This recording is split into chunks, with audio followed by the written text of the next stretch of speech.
Hey everyone, I'm Jeff St. Pierre, and I would like to welcome you to the first episode of the Unskippables Podcast, part of the Adult Education Podcast Network.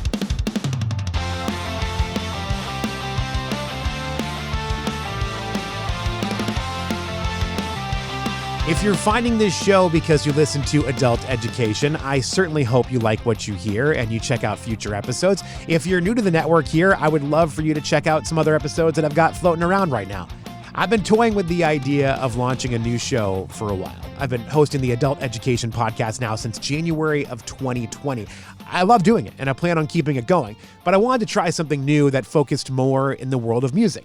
I love music, and I love talking about it with people and hearing what they love about it. So that's where the idea for the Unskippables came from. The music experts have debated the best albums of all time over and over again. We've all heard the list, right? That's not what this show is about. Yes, the Unskippables. It's about albums that we love from start to finish, albums we think are perfect, and there are no skips. But I want this show to be focused on the albums that the fans really love. I hope to have some interesting conversations about albums that maybe don't pop up on the best of list, but they're still fantastic and they deserve your ears.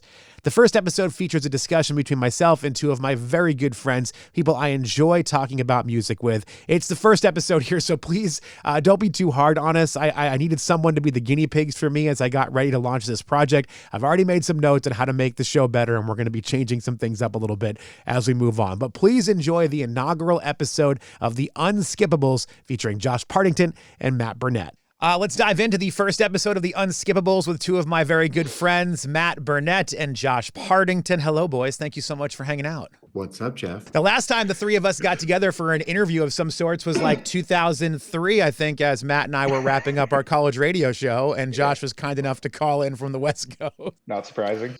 Which feels like not that long ago and also forever ago. Right. Yeah, both feelings there. Well, let me introduce you guys.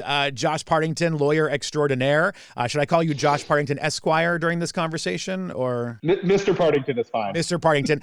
You may also know Josh from his work in the music industry as the guitarist and songwriter for the band Something Corporate. You may have heard some of those songs at some point in your life.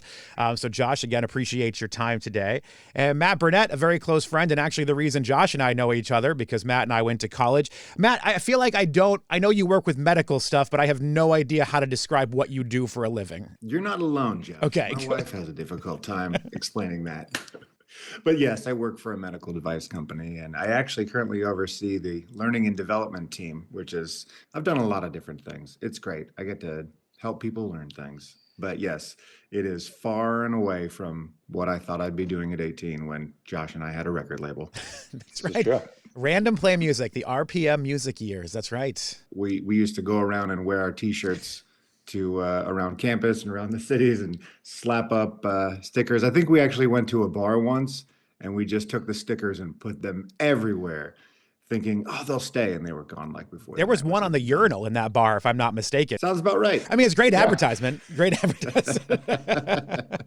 All right, well, listen, guys. So the concept of this show, we've talked about a little bit, but this is the first episode, so anybody tuning in for the first one, I want to hear from the music fans, what are the best albums from start to finish? That's why it's called the Unskippables. So albums that you listen to from start to finish, you don't feel compelled to get up, change the song in any way, shape, or form. We've heard about the experts talking about the greatest albums of all time, but I want to hear from the fans now. So Josh, you are kicking off today's episode. What is the album you chose for us to discuss today? I chose August and Everything After by the Counting Crows. The first Counting Crows album, released in 1993. I was in 7th grade. I know Matt's going to be I think he's going to be doing his own episode, but the reason I had Matt here is because I think Matt and I sort of share a lot of Matt is one of my best friends, but he is most certainly my musical best friend. And it would just feel not right to talk about this album for an hour or whatever it is and not have Matt be a part of that conversation. It just would feel weird. But the reason I sort of chose it, we'll talk a little bit about the kind of time period later, but the songs are A+,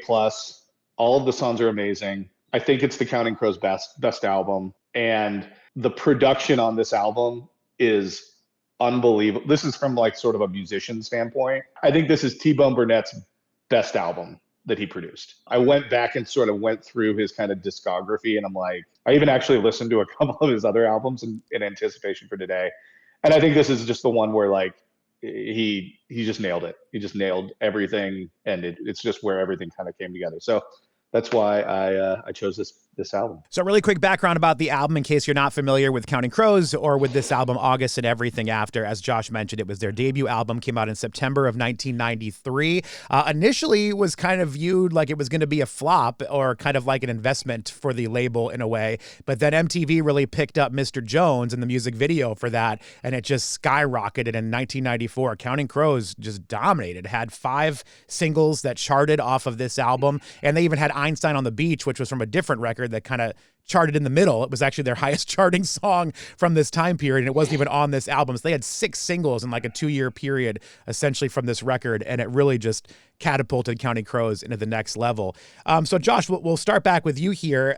Thinking back, you just told us why you wanted to pick this album, but what are some instant memories from this record if you go back in time? Yeah, hey, really quick, I found a little nugget about the background on this album that I wanted to share that I thought was really funny. So I guess they got into like a major label bidding war before they were signed to Geffen. And so the whatever the record deal that the Counting Crows signed was really large at the time, because of the kind of the bidding war. And so there was this moniker around town that they were called Accounting Crows because of how much money it took to get them. But yeah, anyway, so that's that. So my memory of this album, Jeff, you brought this up right before we kind of started. I don't think I was in 7th grade when this came out. I think I got more into this album later in high school than I did right when it came out. My memory of this, and sort of everything from really 6th grade, through the end of high school, like the way I sort of view a lot of music is sort of where I was at in terms of learning to play guitar. And so, Mr. Jones was in like every guitar magazine, and it was also it's a real accessible song. I'm not saying anything controversial by saying it's not a super difficult song to play. And so, learning how to play Mr. Jones, I think that's sort of my memory of that album in and of itself. And I think I got the album probably in my 7th or 8th grade year. But again, I think that I didn't really start getting into August and Everything After probably until after Angels of the Satellites came out, which would have been my sophomore year in 96, I think. And then really, I think more earnestly when their live album came out, Across a Wire. I remember getting the live album being like, dang, this is so good. It's a double album. They had the kind of electric one and the acoustic one. It really highlighted, especially sort of the acoustic quiet part of Across a Wire.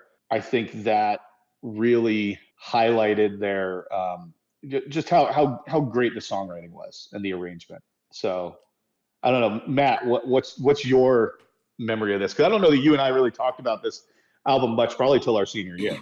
No, I agree. Yeah, I similar to Josh, junior high, which is great because it came out when we were in 7th grade, which is where my son's at. So I see him developing his own musical tastes now, but I was definitely that time, the transition from the like childhood, very pop sort of stuff, not bad stuff, but not anything I regret, but Michael Jackson and things like that. The popular things you heard on the radio at the time, like you liked Paula Abdul and you liked Vanilla Ice and you liked like the stuff you heard, yeah. And Vogue, any of that stuff. You weren't old enough to search for your own shit yet. Like you were just looking for absolutely. Yeah. No, yeah, obviously, and the internet didn't exist. It was just whatever you had access to. So, and what was on the radio. And around this time, actually, I Josh and I were talking a little bit about Pearl Jam the other day, but like there was the same sort of time where I started to hear different things, and getting into that transition into stuff where I remember hearing, Mr. Jones on the radio and being like, well, this is different. It felt more, you're starting to have more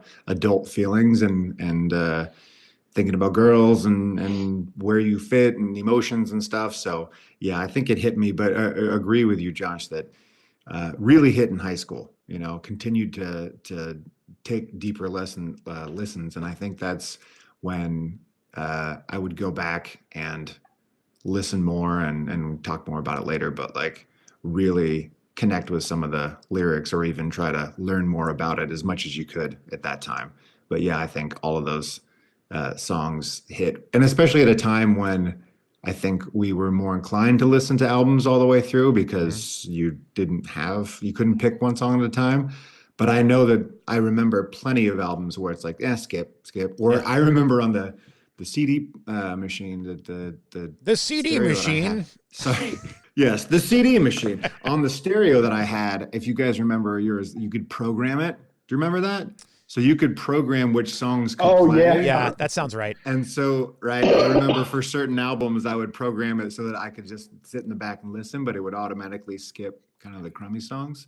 So, yeah, but this one I never did because I loved every song. Yeah, I can't say that I have, like, listening back to it and going back to it, I realize a lot of my memories from that time period are wrong because I, kind of like you guys, I associate this album with high school, but we're all the same age. So we were obviously in 7th grade when it came out, but that blew my mind when I saw that it came out in 1993 because I definitely associate it with being freshman, sophomore in high school. So I don't know how I missed a couple of years there. But I have specific memories of seeing MTV blowing up Mr. Jones too. It's like, I don't really know where the disconnect is here, but for some reason, I just don't associate it with that time. Like I think of that time period as Nirvana, Pearl Jam, Green Day, Offspring. Like that's what I think of that time period.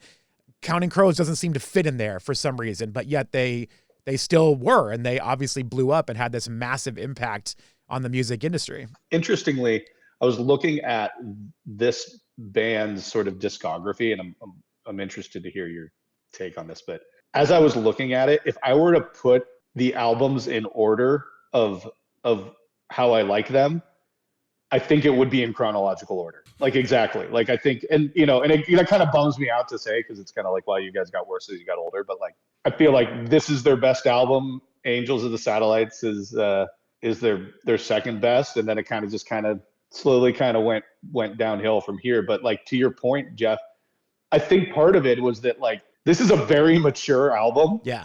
I don't know that like 7th grade me was ready for that kind of deep introspection. In fairness, I don't know that 45-year-old me is ready for that kind of deep introspection. But you're much more conscious of your emotions when you're like a senior in high school, and I think that's probably why it was a great discovering it sort of in your junior and senior year. And there's also a lot of bands like that, right, where you hear a song on the radio and you're like, oh, that's a cool song. And you just don't go any further than that, right? Just because you don't. It doesn't mean that you didn't like it or whatever it is. It's just you didn't find a reason to kind of keep going down the rabbit hole with them for whatever reason, I'm sure that like for both Matt and I, and probably you as well, Jeff, like if we were like super into a girl who was super into Counting Crows, we probably would have given this like album a full listen in 8th grade, but that just never happened. So I listened to a lot of Shania Twain and Celine Dion in high school for that very reason. To your point. Yeah, there you go. Well, you know what? I think too, for me anyway, with Counting Crows, I have a memory where when I got into high school, like freshman into sophomore year of high school, I got really into like the punk and hardcore scene in my area. I grew up just north of Boston, so we had a very vibrant scene in that mid to late 90s era. And at that point, I was in my anti-establishment mode where like I couldn't like anything that was on the radio or cool or, major label boo, kind of stuff. Like I remember my friends in high school, I think it was junior year, they all hopped in a car and drove to Ohio to see Counting Crows. And I was like, you losers, why would you do that?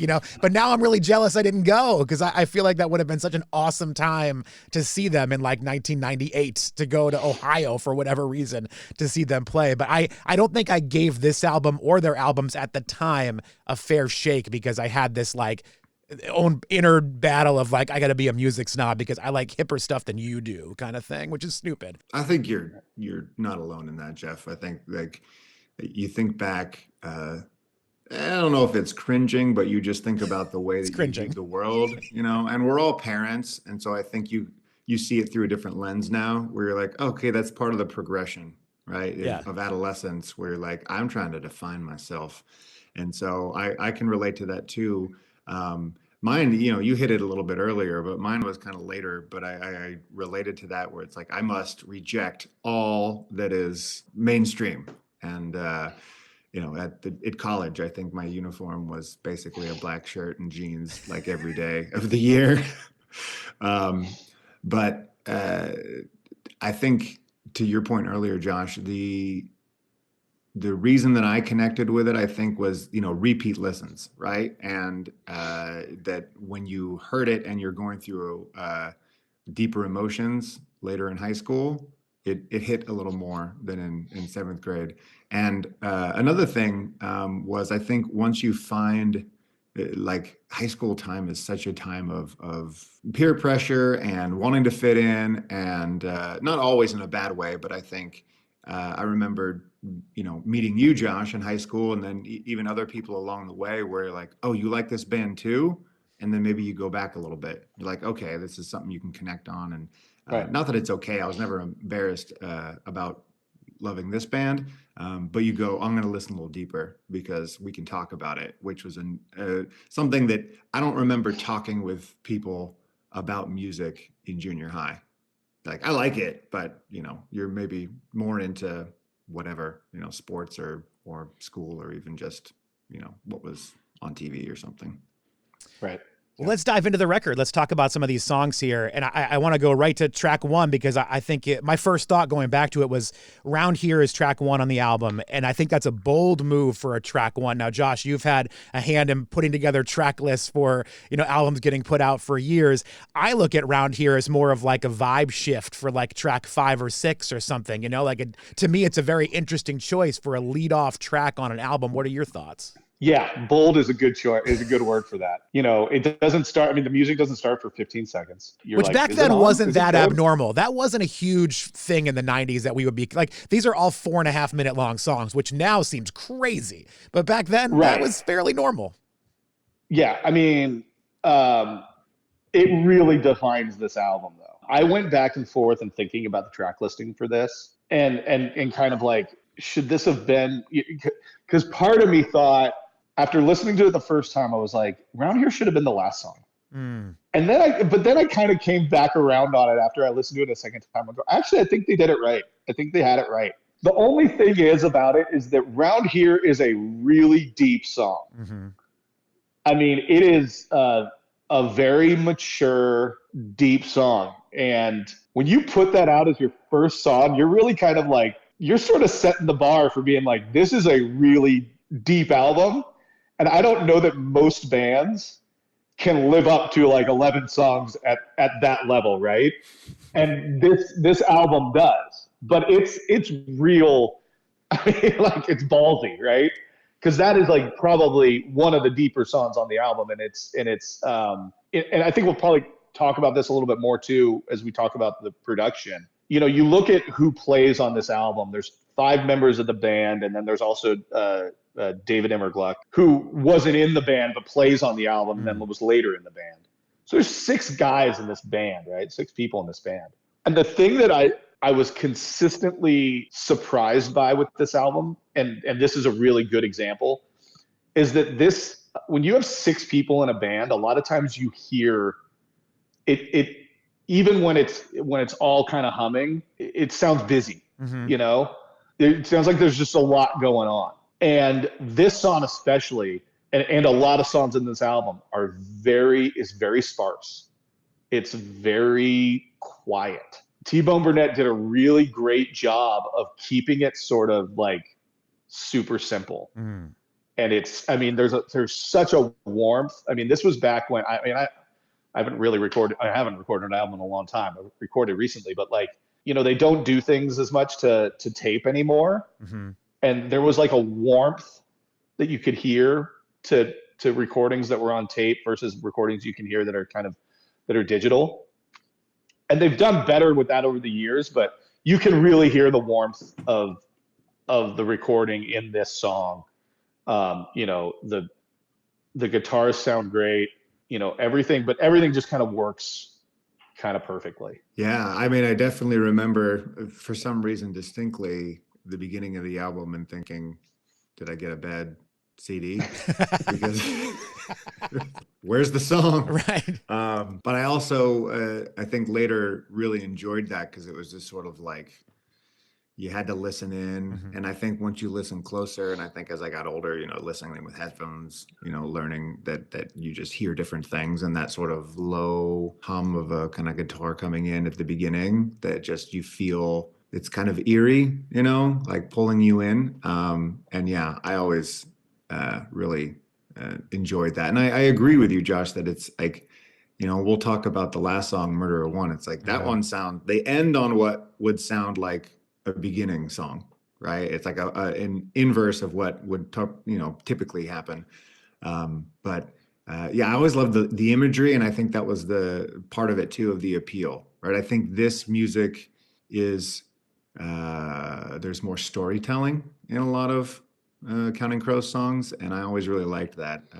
And obviously, that song introduces Maria, which is a common theme for Adam. And I guess I found out it's based on a real person, Maria McKee, although she's like not every reference to Maria is about her, but it is sort of based on her. But who even sings on one of the songs, which is pretty cool. But yeah, I always liked the depth, and to Josh's point on it's everyone's like, okay, you start thinking about things a little bit more and hearing the metaphors. And yeah, I definitely connected with that. Even on a different note, T-Bone Burnett and I have the same last name. And I remember seeing that this is the first time I'd ever heard of him as a kid. And I was like, are we related maybe? I was going to say, we should probably clarify that Matt Burnett is not Matt T-Bone Burnett. Like, we should probably make sure people know that is not him in this conversation. Funny story, just really sidebar. In college, Mark Burnett, who was a big producer. Oh, yeah. Of, MTV and stuff, right?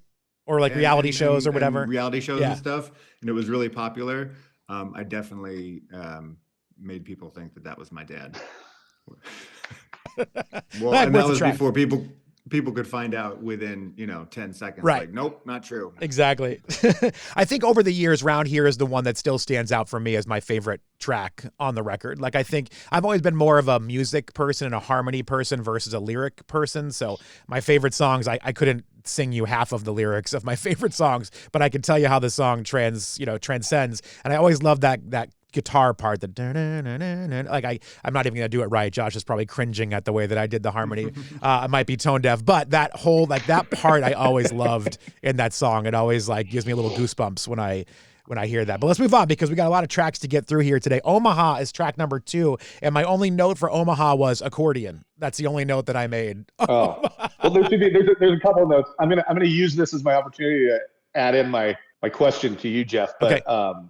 We would be remiss if we didn't shout out our good friend Pete Genest, who thinks this song sucks. It's immediately what I thought of, Josh. That is immediately what I thought of. He professed that to an entire group of people at a bachelor party dinner. Both everybody being like, "That sounds great." No, that song sucks. Yep.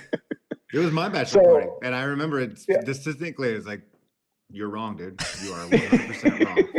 And he was very certain of it, which is good for him. But my question to you guys, and I want to kind of use this a little bit to talk about this band generally, but if this album was made in 2025, would it be a country album? It's an interesting question, and I hope I'm not interrupting you, but it's an interesting question that we've had, and I would say I worked in country music for the last 17, 18 years of my life.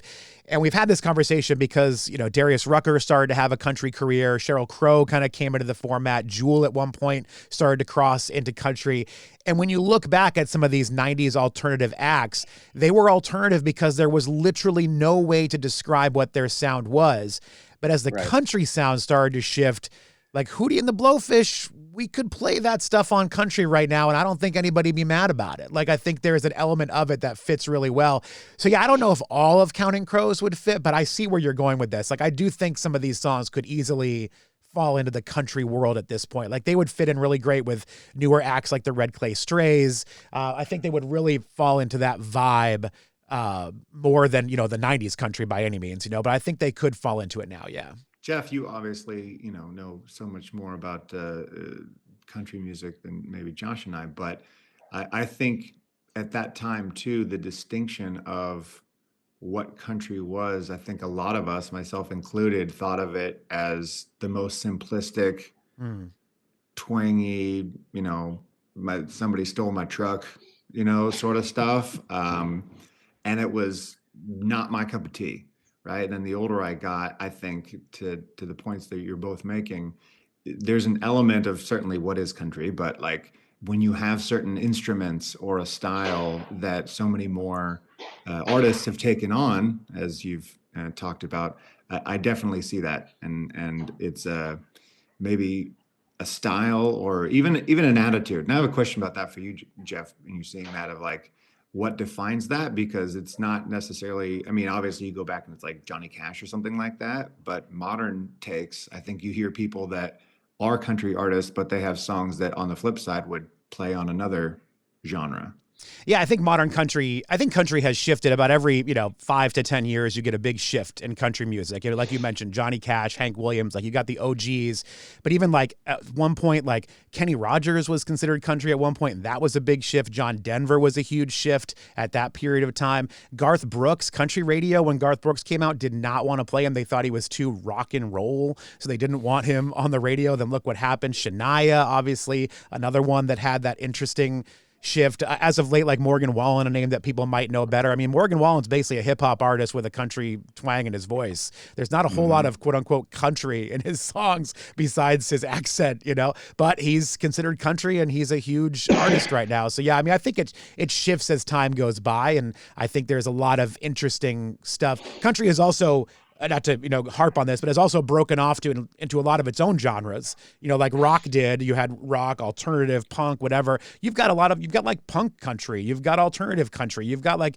Zach Bryan type, Americana country. So there's a lot of different offshoots that people might not realize they really like country, but they love a band that would technically be considered a country band. So yeah, it's interesting, I think, right now for folks that want to get into that and try something new. Yeah, as I listened to this album, and it started sort of with this song that kind of made me think that, and then it was in the back of my head as I listened through the album a couple of times that, there's so much of this album that is, I mean, it is a pedal steel guitar away from being a country album. Like, and I'm sure they probably made some choices along the way to kind of make sure it wasn't. But the other thing about this song that I think it made me think about is, if you listen to this album having no context of Counting Crows, you would be shocked to know they're from San Francisco. Yeah. Yep. You would be shocked. You would think they were from St. Louis or, again, somewhere in Middle America, right? Like you would think that's because honestly, it's got this kind of Americana, not quite as rocking Tom Petty sort of vibe to the album, right? It's, I mean, they're a band and they're a rock band, I guess you could say, but in the lower realms of rocking. This is a great, just a great example of a, if you were trying to, show somebody like, hey, like, what's this album like? This is a really good example of it, because it's not super, it's just a great song. This is just a great song. Some of my, probably one of my favorite lyrics from this album is from this song is, hey, mister, if you're going to walk on water, you're only going to walk all over me. It's like it, and he repeats it, like the way he repeats it, but changes it a little bit. It's a super well written song. If you really dive deep into it, it can be kind of heavy, but it also can just kind of be a really light song that you just really like, and it can just be a song that, when I know Matt has an anecdote for this, but if you're driving and you're in Nebraska, you're like, I'm going to play Omaha, like, and just it be that, I've done it. I'm in Nebraska. Quick, somebody get me the Counting Crows CD. It just call back to what we were saying before on the country aspect of it, is that, a few years later, part of, for me, a shift is Ryan Adams of like alt country in that time. And on his second album, Gold, Adam Duritz sings on one of the songs. And I think that's indicative, right? Like it fit into that, right? So his voice fit into that. And that's not the only reason, but yeah, I think that affirms where, yeah, you put it in a different context and you could totally see it as being a country album. I'm realizing now, and we talked about this via text message when we were organizing this, that if we talk about every song, it might take forever. And I'm realizing now it will take forever. So here's what I want to do, because we still have a bunch of songs to get through here. I do want to talk about Mr. Jones, because I think that was the gateway drug for everybody on this record. That was the music video that blew it up. I remember seeing it and just seeing Adam Duritz with the hair and being like, what is this guy doing? Like, this is wild. I have to learn more about what this song is. I think that was kind of how a lot of people got into it. But then after we talk a little about Mr. Jones, if there's any highlights, anything else that you want to like dive into in particular, let's do that. Otherwise, we're going to be talking about this for 6 hours, and no one's going to sit through a 6-hour podcast about August and everything after. So Mr. Jones, again, as I said, it was the gateway thing. I think I really enjoyed it and thought like, wow, this is something new and different. And as we mentioned earlier, I think in my head, I was in high school when I heard that, but clearly I was not, because it came out in 1993, which would be 7th grade. But yeah, it still sticks with me, that music video. Like, I still have that memory of watching that on MTV and being blown away. Like, it was probably even like a buzzworthy video or something at the time, just being like, wow, this is cool and exciting and different. Yeah, I mean, it's one of the most, perfect singles ever written, right? And I say that with a lot of respect and a ton of jealousy. It's one of the, I guess rare is probably the right word. It's one of the rare instances where a song is super, super catchy, and you're very proud of it. This is a song that's unbelievably catchy. Everybody was saying, Mr. Jones, everybody was singing that, but it's also a really, really great song. If it didn't have that really great hook, it would still be a really good song. And that's why I kind of say it's a song that, you don't have to be ashamed that you wrote it, if, later on. It's a really good song. 7 million albums later, I don't think they're ashamed they wrote it. I don't think they are either. But, listen, you hear bands like that, like Radiohead with Creep, for whatever reason. They're bands that think that, the hit was a lot different than the rest of their stuff, and you see that from time to time. And so that's what I'm saying. I think that one of the other things that I noticed listening back on this one, and this kind of goes to the production. I always notice when there are not obvious backup vocals, like in a song. And I feel like this song and Omaha that we just kind of talked about, that's when I kind of go, oh, this producer knows what he or she is doing. In Omaha, there's that na na na na na na na na. That was probably all T-Bone Burnett. And I think that, just having worked with producers and how they kind of what they bring to the table, and a lot of times it's that kind of stuff. And this is another good song that has just like really awesome, cool background vocals. The hey la la. Hey la la. It's a little early, so I should be singing hey la la's. But I feel like this song really, it's 95% like a great song, and then that 5% that just T-Bone Burnett kind of T-Bone Burnett's it, right? And it's just it really kind of meets it, and gives it, like, it pushes it over the edge into like just this awesome song. What do you think, Matt? I think that this song was, to what we were saying before, it's such a catchy song. And it's also like deep and heavy. And I think that, going back to high school, it hit so hard then because, you're enjoying the music. But certainly for a teenager, like the lines of, she's looking at you, there's got to be somebody for me. I mean, that is teenage angst of like, I remembered a story too that like there was a girl that liked this, and I was like, she's going to find out that I love this album, and she's going to fall in love with me. That's it. That's all I need. That's all it takes, right? But no, I agree. The pervasiveness of it being on MTV, but also even just connecting to little things like down at the New Amsterdam. I feel like if you were outside of California, maybe you wouldn't get that, because Amsterdam Coffee House was a coffee house that was a chain. We had one in our city, actually. But that's indicative of, I think, Adam Duritz does a lot of wordplay. Yeah.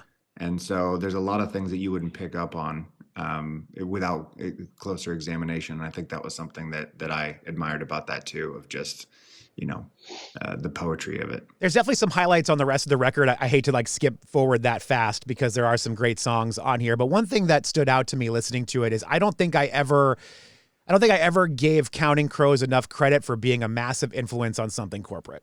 And there were definitely some songs when I'm listening to it, like Anna Begins, Raining in Baltimore even. There are moments in those songs where I'm like, I hear exactly what song inspired either you, Josh, or Andrew in writing Something Corporate songs. I was like, wow, just the way Adam's voice turns. There's just an element here where I'm like, that's an Andrew. Like I could just hear those things. I don't know, maybe that's a subconscious thing because you like this record so much, but I never thought they were as big of an influence as they may have been on you guys. Oh, no, totally. I mean, Raining in Baltimore reminds me of like Ben Franklin's Kite.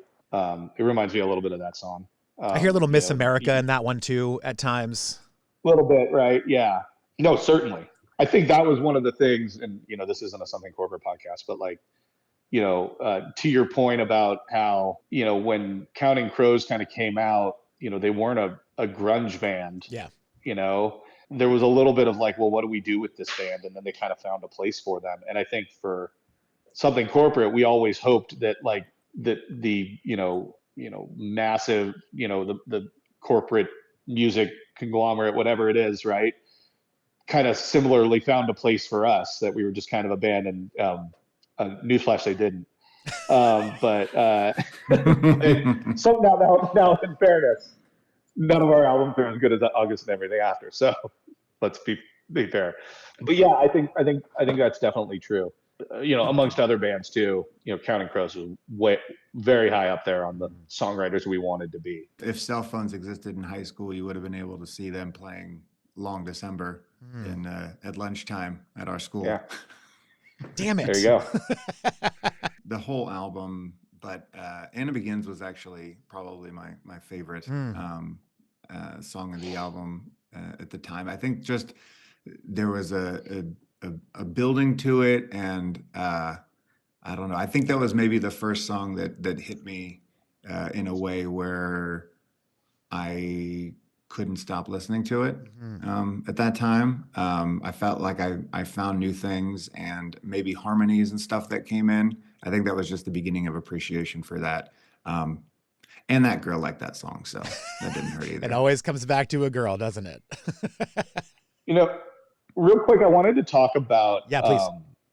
Another T-Bone Burnett album that I actually listened to yesterday after kind of doing all this, which is The Wallflowers, Bringing Down the Horse. Yeah. Listening to August and Everything After, it reminded me, there were certain songs where I was like, gosh, this sounds a lot like Wallflowers. And so I went back and actually listened because I was, I was thinking to myself, what's the difference? Are these, doing a little bit of research, Wallflowers Bringing Down the Horse was in 1996, so it was 3 years later.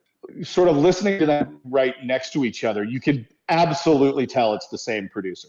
It's super obvious, and that's not a dig. The Wallflowers album is sort of the more rock version of August and Everything After. As I was listening through it too, I thought to myself, did I choose the wrong album? Should I have chosen? And the difference between no pun Bringing intended. Down the Horse and exactly. Between Bringing Down the Horse and August and Everything After is that the first half of Bringing Down the Horse is unbelievably strong. I mean, it is, and it's stronger than any stretch. I think the first 6 songs, it's stronger than any stretch on August and Everything After. The problem is like the second half of it is not even close to as strong as the rest of that. Whereas August and Everything After stays so consistent. The Perfect Blue Buildings, Rain King, Murder of One, Sullivan Street, time and time again. All of these are like, really like A- songs, and to have that kind of depth, sort of in the sports analogy of like a roster, having that kind of depth on an album is just, those songs would be, top 4 songs on other albums, and they're like the 8th, 9th, 10th best song on these albums, and they're so good. And so, but again, I think just listening to how T-Bone Burnett sound on this album is just it's awesome. I mean, it's if you love accordions, mandolins, and Rhodes pianos, I mean, it's basically porn, but but it is so good. It is such a great sounding album, and arranged. The arrangements on all of it are just so great. And so, like I said, looking at T-Bone Burnett's discography, I think this is easily his best album. I think the track listing, the order contributes to that too. It never lulls, right? It takes you up and down and up and down. And compared to the Wallflowers album, that's part of, I think, where it's unskippable. Like, you never get to a point, even on the songs that I don't like as much, the A minuses versus the A's or something, it never would feel like, it's like, well, I'm on this ride, and I think it takes you to a different emotional space, but then pulls you back in. And so that's one great thing. And then the T-Bone Burnett association I always thought was interesting too, because he talks about saying, I want to be Bob Dylan, and T-Bone Burnett was in Bob Dylan's band. So I always thought that was so interesting, and certainly working with the Wallflowers and Jacob Dylan. But I was curious whether there was some sort of connection of trying to like will that into existence, of if that was genuinely true, what a way to get that much closer to being the kind of troubadour that Adam Duritz seemingly wanted to be, and getting to do that from the start was probably pretty incredible. One other note about this, I had it in my notes that I don't think we talked about. When Counting Crows was signed, and you can hear it in this album, when Counting Crows was signed, Adam Duritz was like 27 or 28, and this album came out when he was 29. You can tell this is an album that wasn't written by a 20-year-old or a 19-year-old or an 18-year-old. And there's so much maturity in it. It reminded me, I went back to look, another San Francisco band that doesn't sound like they're from San Francisco is Train. Yep. And it's a similar thing. Pat Malahan was 29 when the first album came out, right? Yeah. It's a very similar kind of idea, that this album has this maturity to it, but not a old guy maturity. It's like an adolescent maturity, if that makes any sense. Now that we're, of working age and have for a while, it is somebody who's had a couple of years of work, versus fresh out of college sort of thing, or high school. And I agree, where it's not, you haven't lived through all kinds of stuff, but like you're starting to be a little bit less idealistic.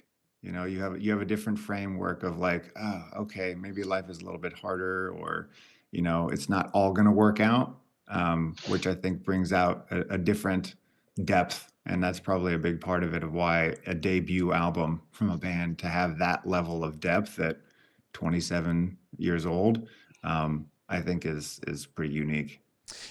Just to piggyback on that before we wrap this up here with my last question for you guys, I do think that goes to say something about the era in which these guys came out too, because I think if you think about a lot of those acts that were starting to break in that moment, like Hootie and the Blowfish we talked about earlier, they weren't 19 years old either. Like, they had already been playing bars and touring in the, Dave Matthews Band, similar. Like, I think there was a moment of like, we're going to look for some seasoned people that have put their work in already and see if we can find a way to break them. And I think there are a lot of folks in that era started to have their moment, and they weren't 20 years old. Like, they were pushing 30. They were getting a little bit older because they'd already had that, that element or the ability to go out there and do stuff and get seen by a record label person at the time.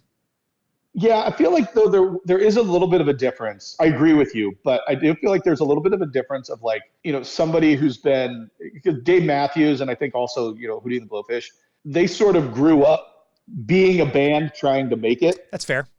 Whereas I feel like Counting Crows was kind of like Adam Duritz was probably like, bartending and just doing whatever jobs, and then kind of, and I haven't researched this, so I could be totally wrong.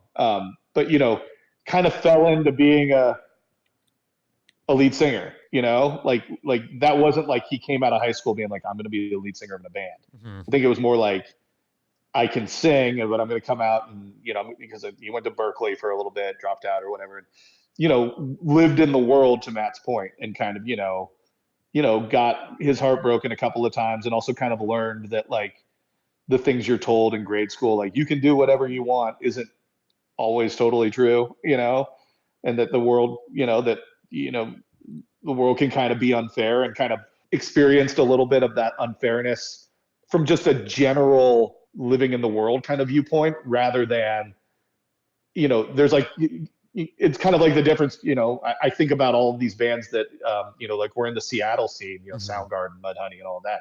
Like, yeah, like, the guys from Pearl Jam were older, but like they were in other bands early on. They were always in a band. Like that was their thing, right? And I feel like there's a difference. Like you can tell this is a band that, this is an album. Like some of those albums are about, just being a rock band and stuff like this. This is not an album about being a musician. This is not an album about being in a band at all. This is an album about being a person in the world. And I think that's kind of a little bit of the difference. All right, let's wrap this up here because I know you guys got to get on with your day and your lives here with your kids and your families and all that. I appreciate all of your time. We've all played the game F, Marry, Kill before, so I want to do a little spin on that with this album. So I'm going to do buy it, playlist it, or skip it. Okay, so buy it would be like the Mary. It's the song that you hear that's like, this is going to make me buy this record, or I want to invest my money into this album. I love this so much. Playlist it is like, oh, I dig this. I want to hear it again. So I'm going to throw it on a playlist so I can come back to it. And even though the show is called Unskippables and we're talking about albums we don't skip, there's always a song that you're kind of like, yeah, I mean, I would skip that. I could skip that one. So let's hear it. We'll start with Josh here. Josh, let me hear your buy it, playlist it, and skip it. Okay, I'm going to go ahead and predict that we all will have the same skip. Oh, okay. All right. I think we will, but I'm going to find out if I'm right or wrong. For me, buy it was really tough between Mr. Jones and Omaha, but I'm going to go with Omaha just because I want to stick it to Pete. Pete's going to get so mad. But I think that's the one. Playlist it, I'm going to say Rain King. Okay. Only because also I feel like most of the time I playlist things now is also for not only my own enjoyment, but for others as well. And I feel like it's a really good, I feel like there should have only been 2 singles off this album, and it should have been Mr. Jones and Rain King. Okay. And then they could have just, none of the other songs I feel like should have been radio singles, but that, and then to skip it, it's got to be Ghost Train. Oh, okay. I think you're going to be wrong on that now in your prediction. Oh, no way. Crazy. Yeah. I can't speak for Matt, but that's not the one I picked. Oh, wow. Okay. Matt, let's hear yours. All right. Mine, which, obviously it's not the one that got me in. I mentioned it before, but Murder One is one that is the buy for me. Like it just gets me going. And like that drum part, like if I'm driving, like everything is right in the world. I just want to go. Like it gets me. So, and so that's where their name came from, which was kind of cool too. So, that one for sure. For playlist, I would go with Omaha because it just feels like, I want to ride, and I also want to give it to Pete. And then, I do agree with Josh on Ghost Train. Okay. That if I was ever gonna press it, that probably would be the one. I would say I made a note on Ghost Train. Cool vibe, but eh. So like I'm not like disagreeing with you, but it wasn't the song that I immediately was like, I gotta get by this song as fast as possible. Because I realized when listening back to this, I don't think I've ever listened to the